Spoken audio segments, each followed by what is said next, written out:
President Lincoln once said regarding the Jesuits, "But there is a thing which is very certain, is that if the American people could learn what I know of the fierce hatred of the generality of the priests of Rome against our institutions, our schools, our most sacred rights, and our so dearly bought liberties, they would drive them away tomorrow from among us, and they would shoot them as traitors." Those are some serious words coming from a former president of the United States. Also, John Adams, the second president of the United States, talked of the Jesuits this way: "My history of the Jesuits is not eloquently written, but it is supported by unquestionable authorities and is very particular and very horrible.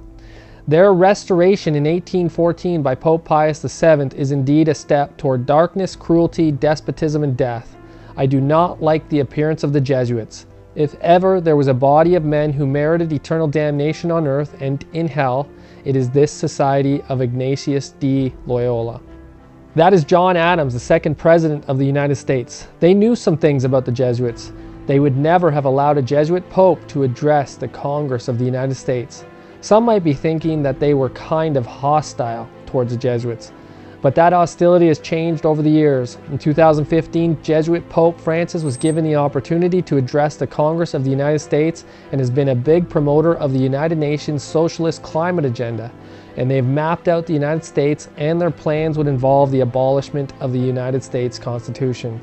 Nancy Pelosi and John Boehner were responsible for bringing Pope Francis to speak on behalf of the United States Congress in 2015. Patrick Conroy was also brought in by Nancy Pelosi and John Boehner, as the first Jesuit chaplain in the House of Representatives was almost removed from the Congress, but then brought back in by the Democrats just recently. One of the most important members of the House community is not a member of the House.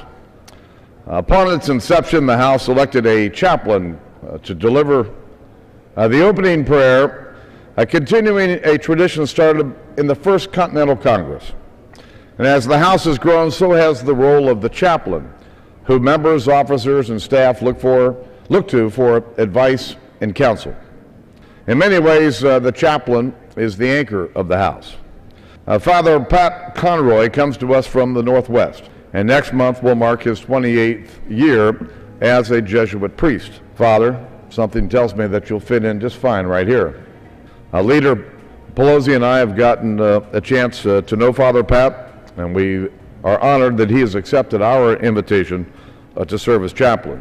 James Madison, the founder of the Bill of Rights, which Congress has sworn to uphold, said that having a chaplain in either legislative branch was unconstitutional. In retirement, in his detached memoranda, Madison laid out his arguments against the chaplaincies. He said, "Is the appointment of chaplains to the two houses of Congress consistent with the Constitution and with the pure principles of religious freedom? In strictness, the answer on both points must be in the negative. The Constitution of the U.S. forbids everything like an establishment of a national religion. The law appointing chaplains establishes religious worship for the national representatives to be performed by ministers of religion elected by a majority of them." Now, this was the fourth president of the United States, and furthermore, Madison made it clear why the Second Amendment was in the Constitution. He said the purpose of separation of church and state is to keep forever from these shores the ceaseless strife that has soaked the soil of Europe in blood for centuries. In other words, to keep the blood shed by the Roman Church from being shed in the United States.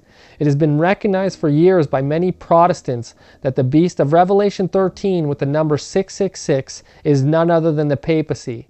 But now Protestants have come to embrace the papacy, and the White House is a full ecumenical movement, which is the aim of the Jesuit order, restoring Roman supremacy among the Protestant churches and having the Protestants lay down their arms and bow to the Roman priests.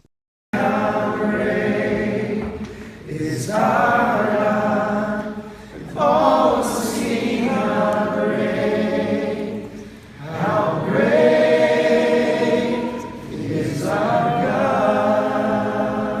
He's the name above all names. It's been called the most evangelical cabinet in history. Men and women who don't mince words when it comes to where they stand on God and the Bible. These are godly individuals that God has risen to a position of prominence in our culture. all handpicked by President Donald Trump and Vice President Mike Pence. Now notice, this was a picture on Fox News the other day, and notice the numbers we see. 666. And then we see the chaplain, Conroy, with the word Jesuit on his shirt, and all the congressional leaders are bowing. But you'll notice that the Jesuit priest, Conroy, isn't bowing. What you are looking at is Congress bowing to the priest. I shared some of these quotes in my last video on Nancy Pelosi and St. Francis of Assisi, who was inspiration of Jesuit founder Ignatius Loyola. Francis said, if I saw an angel or a priest, I would bend my knee first to the priest and then to the angel. Remember, Pope Innocent III has written, indeed, it is not too much to say that in view of the solemnity of their offices, the priests are so many gods. What a picture, with the number 666 right in view and the congressional leaders of the United States bowing to a Jesuit priest at the congressional baseball game. If you notice the camera work on Fox News catching the other side, there aren't that many sixes on the other side. But on this side, you have 3 players with a number 6 and no other numbers showing in the camera.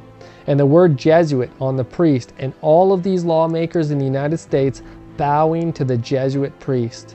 That's a lot of players wearing the number 6 on one team. And as you notice them gathering around, it is almost staged for some kind of photo opportunity. It's even set in a pyramid. So obviously this was staged and set up for the camera. For those who have a good understanding of history, this should really make you think. You see the Bible outlaws church and state and symbolizes the Roman Church as a harlot mother with many daughters in the book of Revelation chapter 17. But her great sin is fornication with the kings of the earth.